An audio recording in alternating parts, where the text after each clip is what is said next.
entrepreneurs who have been chefs, who have become very successful all over the world and have become multi-millionaires, just by cooking, and so I think that should be encouraged. So I think skills is, should be one of the most important subjects in the school, any kind of skill.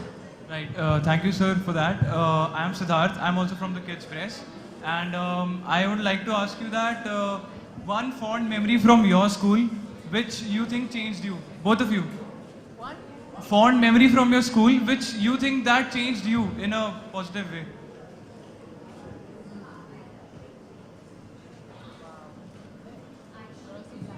No, I'm not.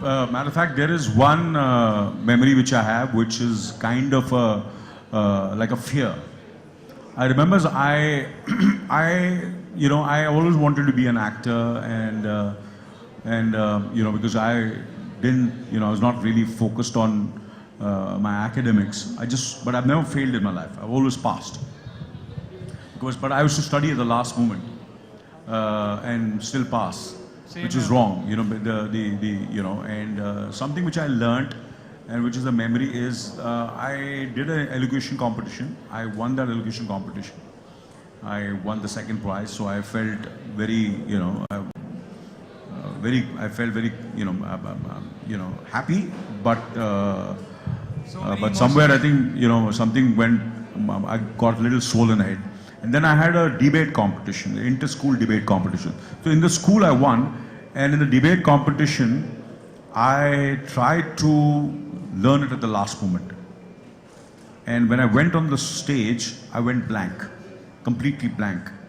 And I was, and that memory has had such an impact on me that till today I can't forget. I think I was in the 6th or 7th or 8th standard, I don't remember, I was so young.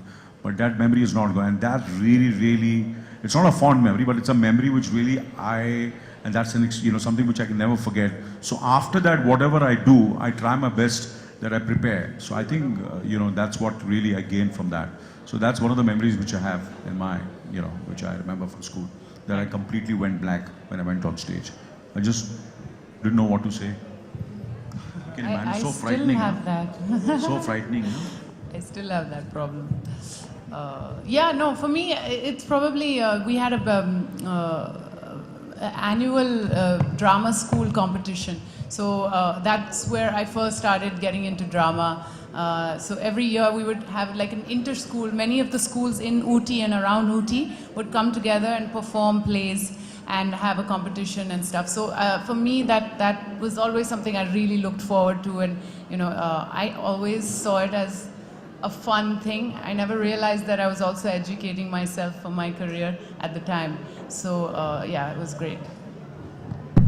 Thank you very much, Anil Thank sir. you, thank you you. very much, Kalki, for spending your time with all the children, for coming out and pledging your support to PNG Shiksha. We are really, really grateful for that. Thank you so so much. We'd like to thank all of you. We'll have the one-on-one interviews, which are PR. Today से news about your working with Soni राजाना is come love affair के बारे में है, तो उसके बारे में बताइए, शूटिंग हो चुकी है, क्या हो रहा है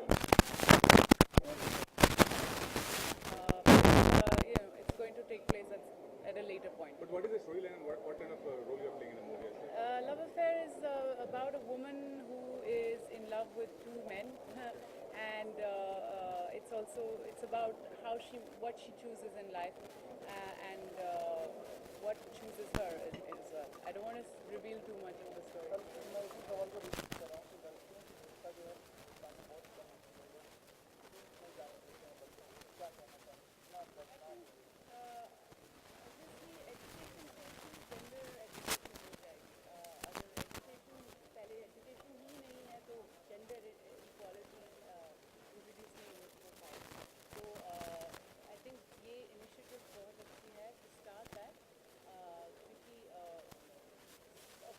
लड़कियों को एजुकेट करना है, तो लड़कों को भी एजुकेट करना है कि लड़कियां इक्वल हैं, तो दोनों बहुत जरूरी है. Very important to include men and women, girls and boys in our pursuit of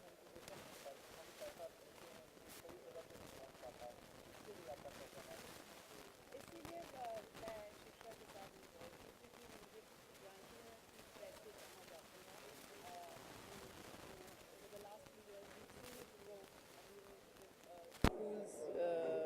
built and over and keep sort of growing.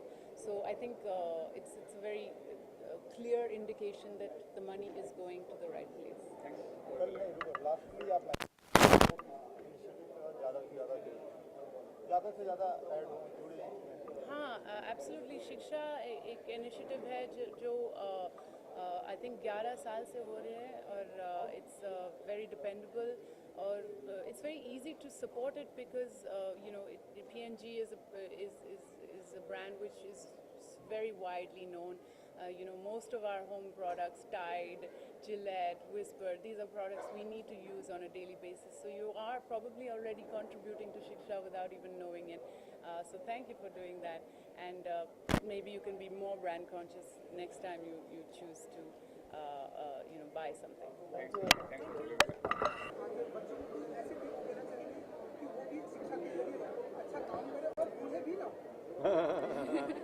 नहीं, मुझे ऐसा लगता है कि डेफिनेटली एजुकेशन, जितना एजुकेशन महत्व है उतना हेल्थ का आप अपने आप को हेल्दी रखना वो भी बहुत ही ज़रूरी है। तो पढ़ाई के साथ साथ खेलकूद भी होना चाहिए। स्कूल में बच्चे जो हैं वो खेलकूद करें तो खेलकूद एक किस्म की एक्सरसाइज है।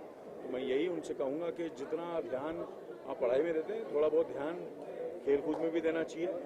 और डेफिनेटली अभी मेरे ख्याल से सुनने में आया कि स्कूलों में योगा, आपके स्कूल में है योगा? आपके स्कूल में बहुत ही अच्छी बात है कि स्कूलों में योगा पढ़ाया जाएगा, क्योंकि ये हमारा एक कंट्रीब्यूशन है पूरी दुनिया को। हमारा एक सॉफ्ट पावर है जो हमें उसे फिर से उस जो हज़ारों साल पहले जो हमारे हमारी जो पैदाश है, जो सीख है योगा की, वो हम सब बच्चे भी सीखें। और योगा से जहनी तौर पर हर तरह से उससे फायदा है। मैं यही इनकरेज करूँगा। याद आप अपने कॉलेज के स्कूल के दिनों की याद? हाँ जी, कोई खास याद आपको है जब आपको भी डांट पड़ी थी टीचर से या कहीं? जी, मुझे हमेशा डांट पड़ती थी, खास के मतलब रोज़ ही डांट पड़ती थी मुझे। Anil sir, you have been part of international project और अभी हाल में इरफान खान भी इंटरनेशनल प्रोजेक्ट की पार्ट है, लेकिन सर लेंथ बड़ा है अगर देखा जाए तो आपके मुकाबले उनका। क्या मतलब जो टैलेंट है आप लोगों का रिकॉग्नाइज तो किया जाता है, लेकिन अल्टीमेट रिकॉग्नाइजेशन कर सकते हैं इंटरनेशनल प्रोजेक्ट में काम करने को इस तरह से? नहीं भाई, मुझे ऐसा लगता है कि आजकल क्या हो गया, पूरी दुनिया जो है वो बहुत ही छोटी हो गई है। एक ज़माना होता था कि जहाँ मेरे ख्याल से कहीं से भी कोई भी अच्छी स्टोरी आए, स्क्रीन पे आए और आपको अगर रोल आपको पसंद आए तो कहीं से हो, चाहे वो चाइना से हो। अब चाइना भी बहुत बढ़िया फिल्में बना रही है और फ्रांस में इंटरनेशनल फिल्म हॉलीवुड में तो बनती हैं, हिंदुस्तान में तो बनती है। कहीं से भी अभी अच्छी कहानियाँ तो करनी चाहिए। और आजकल आप जैसे कि इंटरनेट की वजह से और टेलीफोन्स और वगैरह जो भी है, जो पूरा प्लेटफॉर्म है वो चेंज हो गया है, तो बड़ा आसान हो गया है लोगों को कोई अच्छा टैलेंट देखने का। पहले हमें क्या होता था कि अगर इंटरनेशनल काम करना होता तो हमें एजेंट जो है वो हमें वहाँ जाना पड़ता था उसे ऑडिशन करने के लिए वगैरह वगैरह। अब तो हम स्काइप पे भी ऑडिशन कर सकते हैं और हमारा काम जो है वो उन लोग देख सकते हैं कहीं भी।